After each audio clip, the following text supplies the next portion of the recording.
Warahmatullahi wabarakatuh. Saya akan menjelaskan sedikit tentang asesmen pembelajaran digital. Asesmen adalah proses pengumpulan dan pengolahan data yang berkaitan dengan perkembangan peserta didik yang menyelesaikan hasilnya dalam bentuk deskripsi atau cerita yang dapat digunakan untuk mengidentifikasi secara detail tentang anak didik. Adalah pencapaian kompetensi peserta didik. Tujuan utama asesmen dalam kurmer adalah untuk menilai sejauh mana siswa telah memperoleh keterampilan tertentu. Kompetensi tersebut meliputi keterampilan, pengetahuan, dan sikap yang harus dimiliki peserta didik. Dengan menilai perolehan keterampilan, guru dapat mempelajari kemajuan siswa dan memberikan umpan balik yang sesuai untuk membantu siswa mencapai keterampilan yang diharapkan. Yang kedua, memberikan umpan balik yang efektif. Tujuan asesmen dalam kurikulum Merdeka tidak hanya untuk mengukur kemampuan peserta didik, tapi juga untuk memberikan umpan balik yang efektif terhadap proses pembelajaran. Dengan memberikan umpan balik yang tepat, guru dapat membantu siswa memahami kekuatan dan kelemahan mereka dan membuat rekomendasi untuk meningkatkan kemampuan dan perolehan keterampilan siswa. Yang ketiga, meningkatkan mutu pembelajaran. Tujuan asesmen dalam kurmer adalah untuk meningkatkan mutu pembelajaran.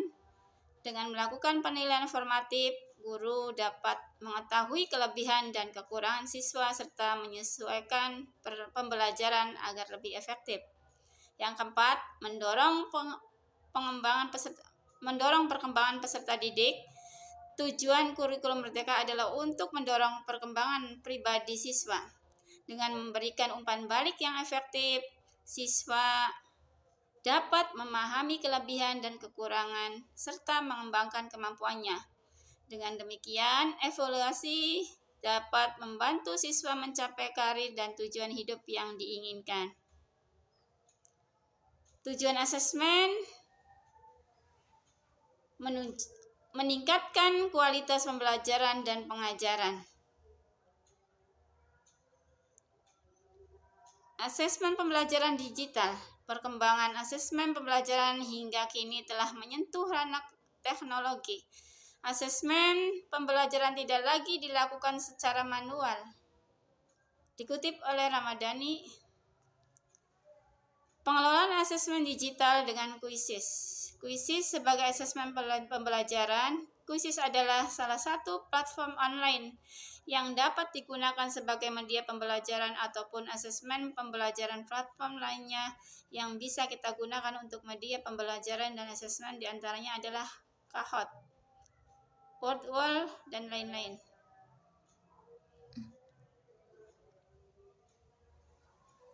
Quizzes.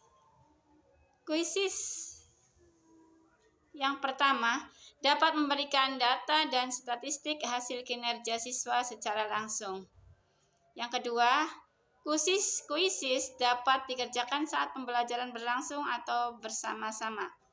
Quizzes yang ketiga dapat dijadikan PR sehingga dapat dikerjakan kapan saja dan di mana saja oleh siswa asalkan tidak melebihi batas waktu yang telah ditentukan.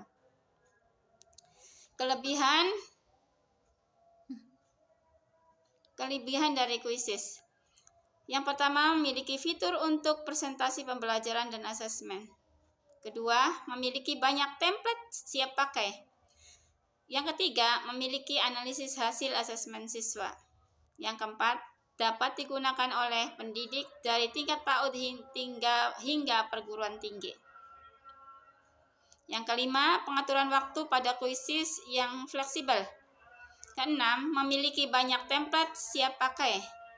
Yang ketujuh, aplikasi ini semakin menarik karena dapat menambahkan gambar ataupun meme lucu pada setiap pertanyaan.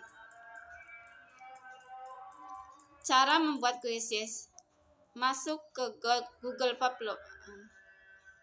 Cara membuat kuisis. Yang pertama, masuk ke Google, lalu cari kuisis. Klik register. Sukses register, klik teacher. Isi kotak sesuai permintaan.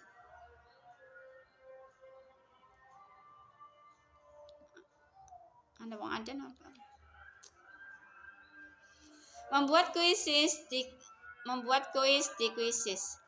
Klik buka pembuat kuis. Masukkan nama kuis yang akan dibuat, misalnya kuis pembelajaran 1. Pilih bahasa, masukkan gambar, boleh. Klik simpan. Klik buat pertanyaan baru untuk mulai membuat pertanyaan. Kita akan dibawa ke halaman seperti di bawah ini. Isilah sesuai dengan informasi di bawah ini.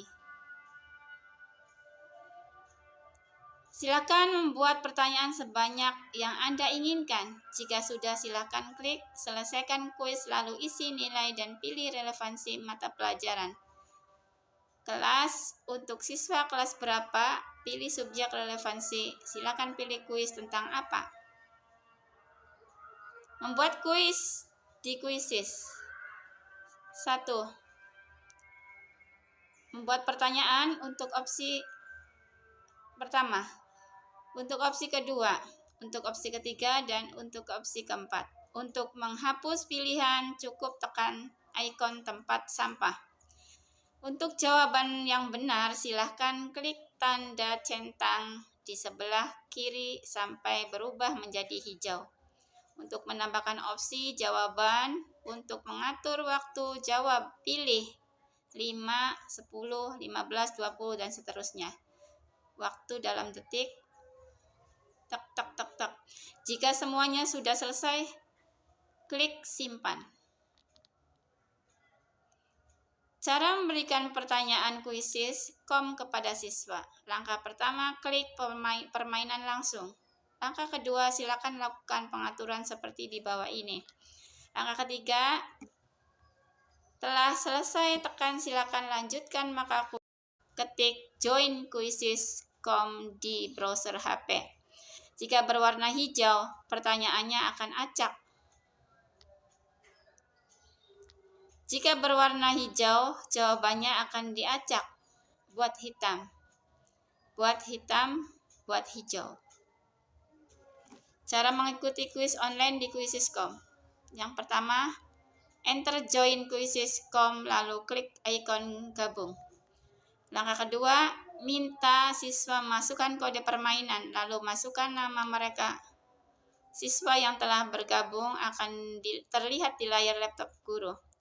Kuis dapat dimulai setelah semua siswa mengikuti kuis. Guru hanya perlu mengklik mulai. Terima kasih, sampai jumpa di pertemuan berikutnya. Semoga bermanfaat. Wassalamualaikum warahmatullahi wabarakatuh.